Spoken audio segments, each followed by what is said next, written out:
So Vidar, Kona, and they come up. Vidar. Vidar is black hair, black beard, a lot shorter than Beaufries. Vidar, Vidar. And he's a young man, but not green, from what you can tell. And Kona, they introduce themselves. Kona is Vidar's sister, and the two of them are rather enthusiastic about going into the ruins and fighting whatever shadow might be there. They're interested in the glory of it. And with that, we are going to end today's session.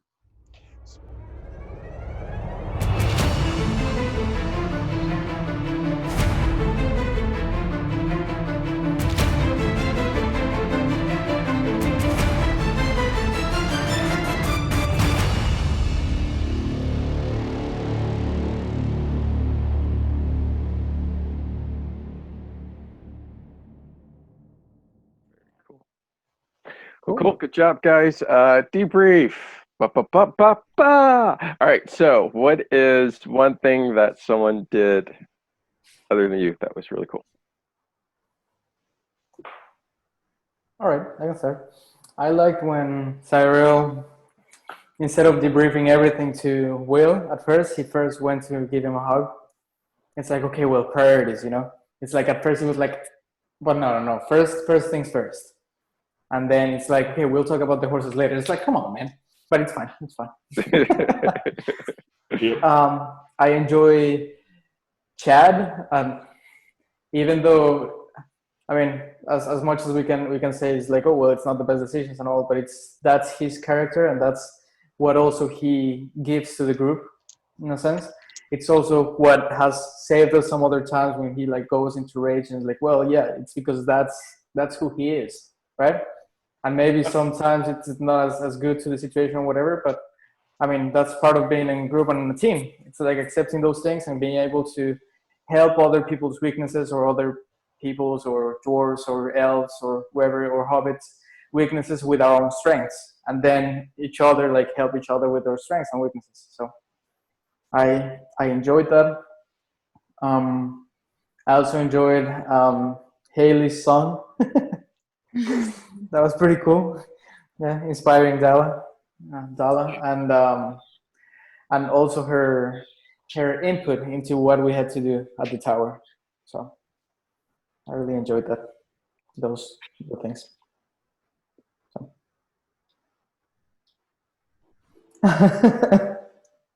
Oh, there was something else. I'm sorry. I almost forget, but like the way that Dala just like smacked her, she was like, okay, nobody's gonna pass, and she was like right there in front of the door, and it's like, okay, if you spiders try to get up behind me or anything, like there was not one spider that touched me whenever I've been just like being hit by everything. There was not one spider that hit Haley or that hit Chad even. And I don't remember if even Cyril, like, and I don't think anyone took damage. I don't think anyone took damage, exactly. And it was like her, the first one that said like, okay, I'm gonna stand here in the door and I'm gonna just hit everything that comes in. So that was pretty cool also. Yep. Well, and I like that too because like Dala at first, when you guys were kind of debating about Taller, you were like, I'm gonna run away. And I fully expected if they had charged in that you would have just ran away right there and just left the party. But then when push came to shove and you were in there and you had the opportunity to either book it out the door and disappear or stay, you stood there in the doorway and you fought. And I think it was really cool that Cyril came and that protection kept you from getting hit those two times. And so, yeah, you guys stronger together. So when we all ran into the tower, it felt a little bit like a horror movie where all the stupid people go to where the camera is. But just as a side note, but I want to shout out John as the DM. I thought he did a great job building suspense, like the pacing of what is going on. Is there a spider? Is it just remains of the spider? And then like when we leading up to when we finally saw the spider, and then still not seeing the spider in our fight, not knowing at what point something was going to happen. I loved the 10-minute conversation you and Edrahel had back and forth on top of the tower. Like, that was hilarious. It was all in character. It was phenomenal. You guys did a great job there. So I loved how. Oh, sorry, Derek. I was gonna say I loved how everyone stayed in character. I thought that was really cool. Everyone did that. I loved how Dala was just like laying the smackdown on Chad. Like, nope, don't talk. Nope, this is what you're gonna do. Like, it was great. And Chad, although absolutely annoying, totally in character. So that's you and Joel kind of, or you and Gabriel kind of killed it right there. I mean, yeah, it was Nebuchadnezzar was, I think, driving the entire party nuts, but that was also exactly what Nebuchadnezzar would have done. And the thing was, if you had told him about the dwarves, he would have had to make a wisdom save with disadvantage to not attack the spider. His curse of weakness is vengeance. Like, he would have gone nuts, and you guys don't know that. So, I mean, that's not information your characters have. You can kind of figure it out about Nebuchadnezzar a bit, but that was going to be really interesting. And I was like, oh, what's going to happen? Like, played out in a very particular way. So, and one last thing, again, what Hannah said, a shout out to John. That was just the whole setup. Like, I didn't even think about it until you said it, Hannah, but it was like a horror story that done right. Like, it was like, oh my gosh, like, what is going to happen? That was really cool. And I love how you keep weaving in Lord of the Rings stuff, although we're playing Lord of the Rings. Like, I love the extra work you're taking as a lore master to like weave in Taller, or we've been the son of Beaufort, all these characters. And, which, yeah, Haley, you would recognize Beaufort as one of the dwarves that was a companion of Bilbo. Is he the really big one that? Oh, cool. He's got like scraggly hair. I'll send you a picture. Okay, not the one I'm thinking of. No. That's cool.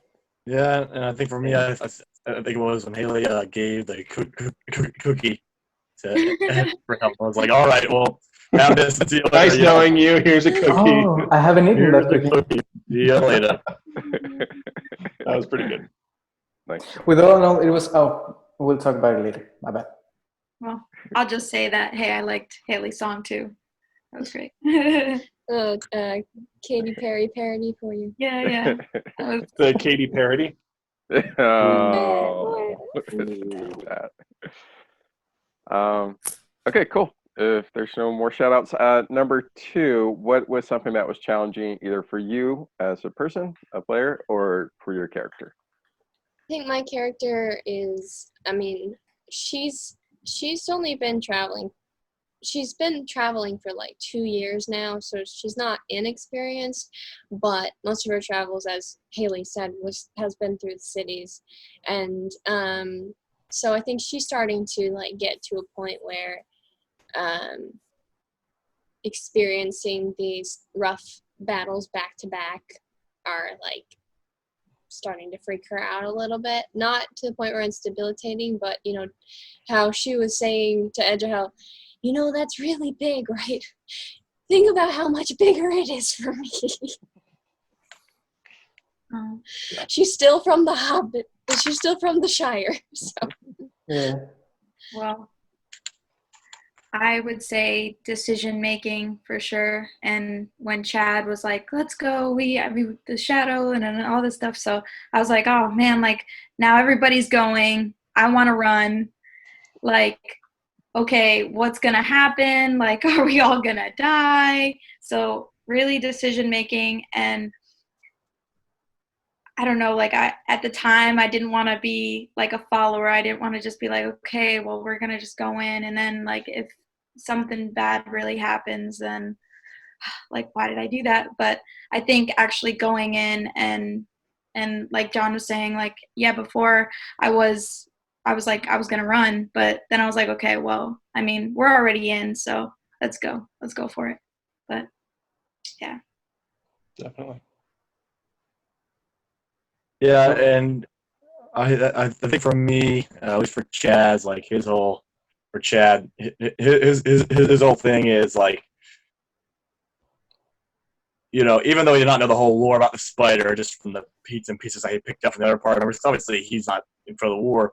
know this guy has such a strong domain, like whether or not this was their main bad guy or not, and I believe that Chad believed it could have been the main bad guy that was drawing him out here. I mean, he does not know these spiders can use mind control or whatever. He doesn't know that stuff. I mean, there's so much crazy magic going on here. He doesn't know.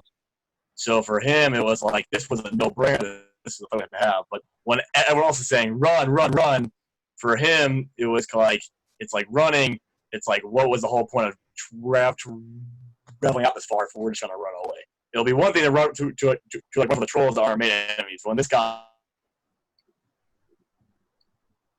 owns the entire slot force, so I think that's where Chad was at because I was thinking like if you guys would have fled, I was actually planning that Chad would actually snuck away from the party to fight him, even if it cost him his life, because just to let this evil roam free because we're too afraid to fight him just does not fit who like Chad is.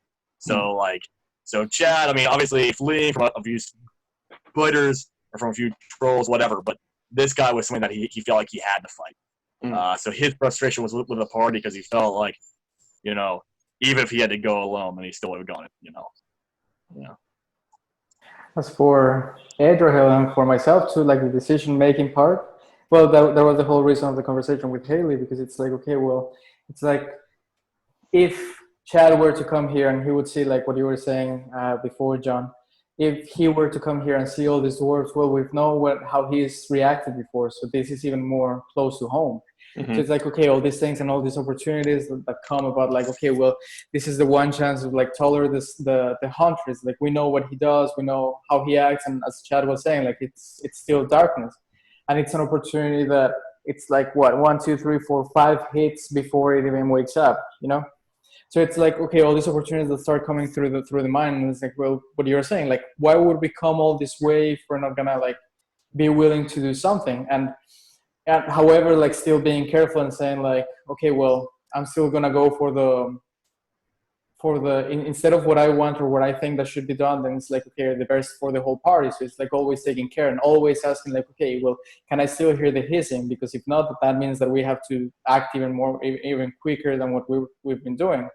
So it's like, okay, well, can I still hear the hissing? The percussive hissing is like, well, yes, okay, that means that it's still asleep or that this thing hasn't still noticed anything. But no, as soon as it's not, it's like, okay, well, we got to take an action quickly. And then we go down, and that's when Edgerhell was like, okay, everybody move in, right? Oh, no, why do we have to move in? Well, it's because I've seen the spider, and we know what's going on, but there's no time to explain anything. Like, everybody has to move in. But it's like, oh, well, why don't we run away? Well, because I've seen the spider, because we know how quick it is, because we know how big it is, because we know that, for example, fighting a giant, the 10 steps that we take, one step that the giant takes, and it's not going to be a fair fight in that moment, right?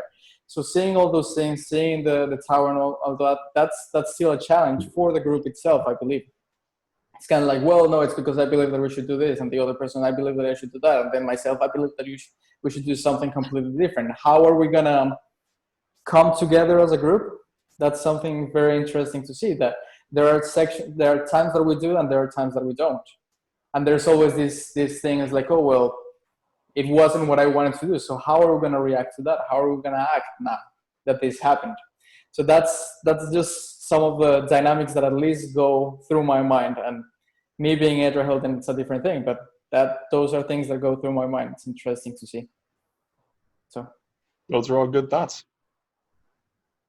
Thank you.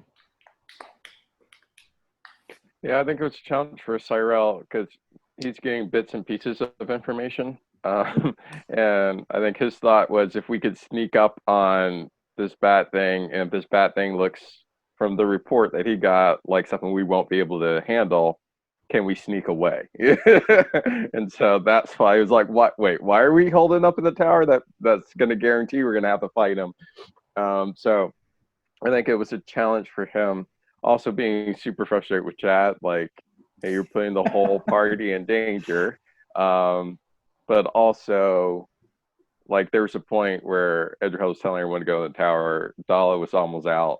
Cyrell was almost out. Like it crossed my mind. All right, would Cyrell run away? No, he would stay and fight with the party. So it's kind of that challenge of, kind of loyalty to the party, and then also is the party acting wise. So, yeah.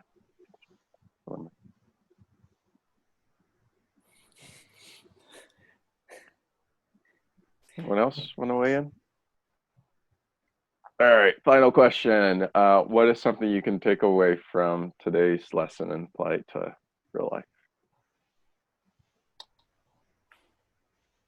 I believe that what you were saying is like, well, so many of the times we're just getting bits and pieces of information, and so many times we take that as like, well, then how can I do everything if I don't know it all, right? But so many times that's the point. It's like, okay, well, like for example with God, there's this own way maker that says even if I don't see it, you're working. Even if I can't feel it, you are still working, because it's trusting God. It's like we're finite beings, which means we're not gonna see everything that there is to be. We're not everywhere to see everything that has to be seen. We're not gonna know everything all the time, and we're never gonna know everything. At least in this life, I don't know how it's gonna be afterwards, but right now I don't know everything. So like, how would we take the actions that are good for us, knowing what it's good for us without knowing the whole picture? And that's when it says like, okay, well, why wouldn't we go to the person that actually knows it all, and allow God to take those steps for us, him knowing. But it's like, okay, this surrender of saying like, okay, I don't know everything, and I'm not going to try to know it everything, and I'm not going to take the decisions based on what I know, but I'm going to allow you to do it. So that's just something and same in teamwork. It's like the same thing what you were saying. So it is teamwork, actually. So Well, no fear. okay. Really don't be afraid, to know that one thing that has been on my heart, and it's like cool because it actually like played out in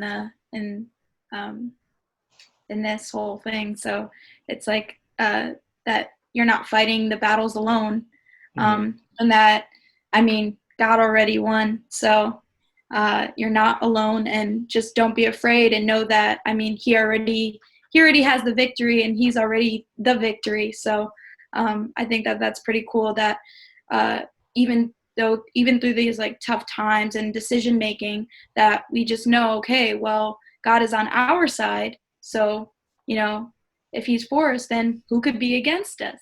So, and it's just working together to kind of trust, really just trust. And that's what we should be doing. That's what we should be doing throughout this and in life. So just trust him. I think that in a lot of the different parties that I've been in, as far as like role-playing games are concerned, the loot is typically kept a secret.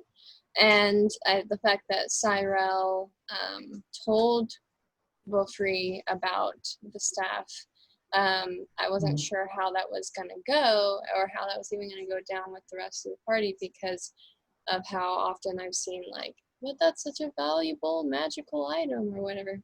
But I think it ended up being a great opportunity for us to have that strengthened relationship with that group of dwarves, especially since we saw them take down Taller when we were so scared of taking down Taller ourselves. And now we have 2 guides as well, with or we have help with the brother and sister that are joining us. And I think the just being honest in that situation ended up being for the best. And oftentimes it can be tempting to not be honest, because you think it's going to be a better outcome because of it. But being honest will end up being the best choice in the end. That's good. I really like, I think John said this earlier. So me / Cyrell, when we're in the tower, of like, how are we going to survive this? And so I'm trying to like figure out how we're going to fight Taller. And then the small spiders come in. I'm like, oh, goodness gracious, now we got to fight them too. And it's like, how in the world are we going to handle all this? And it's it was just like, we got to fight and we got to protect the party and do what we can. And I was excited when the doors came in, because it was like just that ray of hope, kind of in a dark time. And I think it's a good reminder. Sometimes we face situations in life that we have no idea how it's going to work out. Like we're trying to figure out and do all the math and calculations in our head, like, but there's no way we can do this. And it's cool when God just like drops something in, just kind of a reminder that he's still God and he could do amazing miracles and amazing stuff. And so I'm just coming to a point of, hey, I'm doing all that I can to trust God, to follow him, and I'm going to trust him with the rest. And so I think that was a good reminder for me. So. Definitely. And I think one of the thoughts that's going through my mind, and obviously this has to be more like a game than life, I think, in some ways, but I think it applied is like learning that the spider webs could be caught on fire. I mean, God's mind, it's like, oh, maybe I could puff some, put on a warhammer, light it up, and it's a cool weapon. But I realized, no, my guy doesn't know that. So I guess what it comes down to is like there's this need for just knowledge and for wisdom. There's a need, like you only know what you know, and that applies to our Christian life. Many Christians, you love them. Maybe you believe in Jesus, but you don't read the Word of God. It's something you do on your daily basis. Well, you only know what you know. So, like, you need to have a wealth of knowledge that when you face with different situations, you know how to handle it. You know what is God's perspective. How you can relate to stories in the Old and New Testament. Say, how do people respond when they were faced with this decision, where someone was disloyal to them, or they were tempted, or whatever? What was their reply? What was their outline? But if you don't have that wealth of knowledge, then you enter into a place where you are unequipped to fight the fight you need to fight. So I think that's one of the things I learned is like, not limiting yourself by what you don't know, but actually spend time to learn things, to actually develop skills, things like that. So when the hard time comes, you don't put a hindrance on yourself and on those that are around you. It's good. Really good. Actually, the reason I kept dropping and picking up the torch, I was debating trying to light the spiders on fire, trying to light the web on fire. But then I was like, if I light the web on fire, we're all stuck in the tower. It's not going to be smart. So, good lessons there. Well, my goal was we get to the top of the tower with Taller up there, and then as it's trying to bust in, then we find a way to light, because like there's so much spider web on top of the tower, to light that on fire and just burn Taller when it's up there. Because I knew that he would not be able to bust in because he's too big to bust in unless he shook the whole tower. Now, when he shook the whole tower, I thought that John was just going to like knock him the whole tower. I'm like, oh well, I'm just gonna get squashed, dude. Like, I saw the look on Derek's face when I said the tower shifted a little bit. Derek was like, "Oh Lord. God, not something else." It was actually really satisfying to see the fear in his eyes. Yeah. Any other lessons we can learn? Always grapple a dwarf if you have the opportunity. It's apparently very easy. I think I'm gonna grease myself up next game. Just keep myself in a constant state of greased up armor, and just when we get to level 4, Nebuchadnezzar is just going to do 2 ability score points into strength. It might very well happen. All right, I think that's it, guys. Thank you so much. That was a fun session.